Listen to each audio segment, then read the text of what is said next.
Overweight বা অতিরিক্ত ওজন, আন্ডারওয়েট বা কম ওজন, এটা আমাদের দৈনন্দিন লাইফের একটি বড় প্রবলেম হয়ে দাঁড়িয়েছে।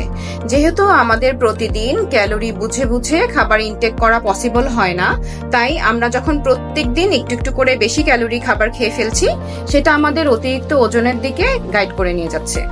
অনেকে আমাকে রোজ বলে যে আপু, আমি সারাদিন কিছুই খাই না কিন্তু আমার ওজন কমছে না। অনেকে বলে থাকে যে আপু, আমার ওয়েটটা একটি জায়গায় লক হয়ে গিয়েছে, কিছুতেই ওই স্পেসিফিক্যালি ওজনটা থেকে আমরা বের হতে পারছি না।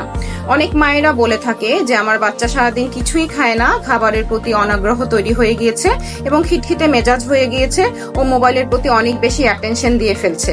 তো এ ধরনের রোজকার প্রতিদিনকার প্রবলেমগুলো আমাদের লাইফে একটু একটু করে আমাদের লাইফটাকে ইজিয়ার থেকে অনেক বেশি কঠিন করে নিয়ে যাচ্ছে। তো আমরা যদি একটি প্রপার গাইড পেয়ে থাকি যার মাধ্যমে আমরা এই প্রবলেমগুলো সলভ করতে পারবো, তাহলে কিন্তু আমরা আমাদের লাইফস্টাইলটাকে অনেক সুন্দরভাবে গড়ে তুলতে পারবো। We are ready to here to guide you and serve you to make your life easier and better. Thank you.